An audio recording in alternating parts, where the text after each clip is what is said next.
again, friends.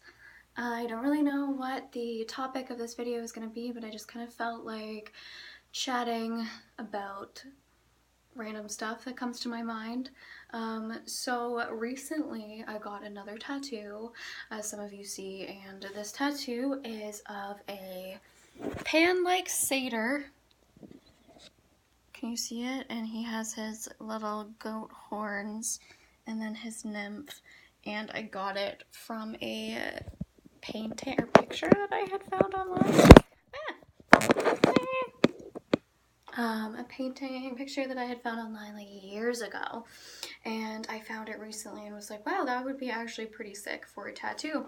And so I got my friend Siobhan to do it, who's been doing a lot of my tattoos lately because she's also incredibly magical and understands witchcraft, and we kind of made it a little bit of a spell. But the reason that I think I particularly resonate with Pan is because I think in order to understand the god, you have to understand the darkness that exists within humanity. I don't feel like having a clear picture or a whole picture of what God is, or some people say Satan or Lucifer or whatever your particular inclination is.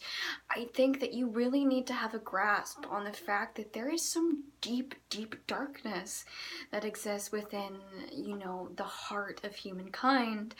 And there are people that I know who can kind of play with this darkness or work with this darkness in a way that's really empathetic, really intelligent and wise and centered and grounded and creative and interesting, while being a little bit unapologetic about it. And of course, they're gonna take their karma from whatever actions are maybe out of alignment with who they are. But there is something to be said about practitioners of magic who can work with the dark without fear in service to the highest good of all. And I'm the type of magical practitioner where I like to, how would I say this properly,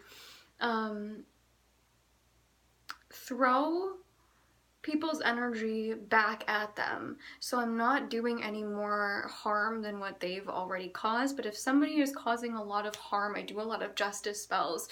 Some of the things that I will do is take all of the pain and the hurt that they have caused and kind of psychically throw it back in their face, or help karma along to do her little thing.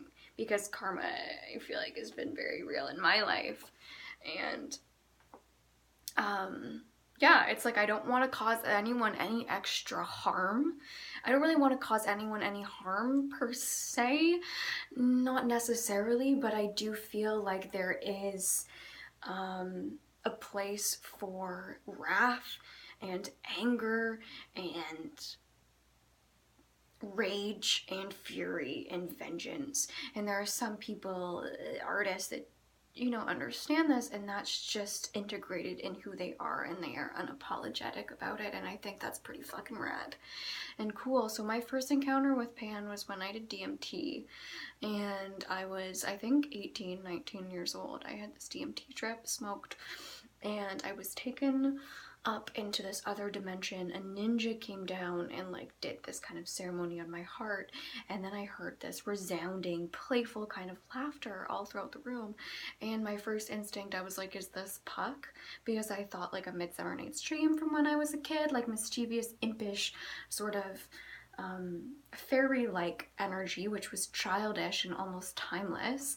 And he was like, no, it's Pan, the god of the fucking woodlands or whatever. And I'm like, what?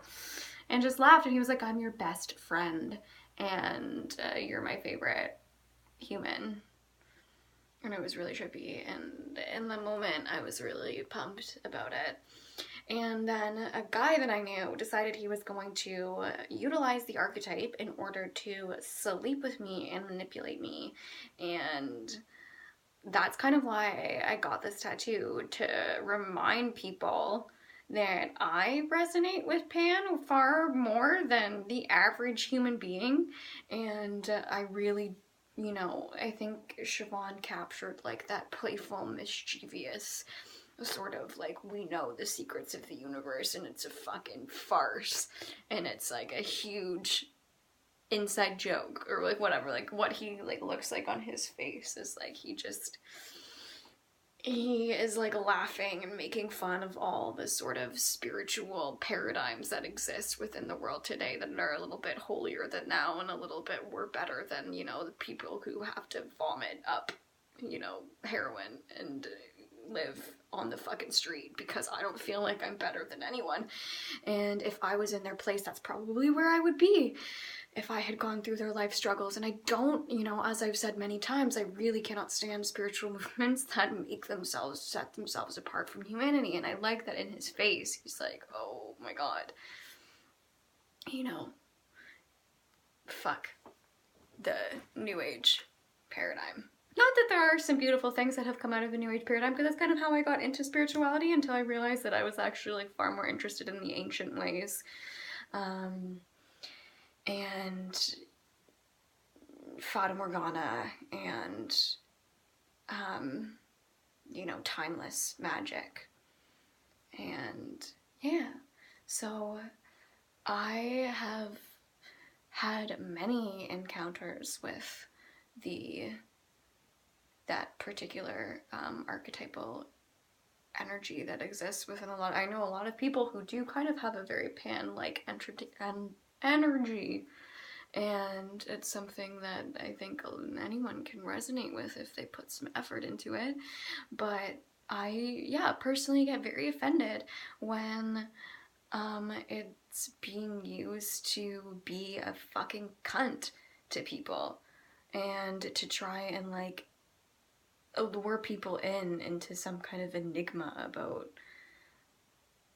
themselves that is, you know, perhaps was put on for like, oh, this is just like something that I feel like this cool like witch girl would like to hear.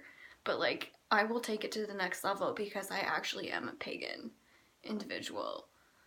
So yeah, thanks Siobhan. The next tattoo she was gonna give me is Baba Yaga to summon the dark side of the moon, and it's gonna be Baba Yaga in her little like hut in the forest. Baba Yaga also is a protector of people who have been sexually abused, and I really resonate with the crone aspect of that, so I think she's gonna do that for me. And I'm getting a little sparrow because my brother used to call me Eden Sparrow, and one time I was in Montreal and I was tagged in a video post by my aunt and it said, this is dedicated to Eden Sparrow, and he sang the sparrow in the medicine, and it was really cute and wonderful, so I wanted to keep that sparrow close to my heart. Yeah. Alright, so I guess that's what I decided to talk about today. I hope you guys enjoy your new year and that many miraculous blessings of self come into your lives.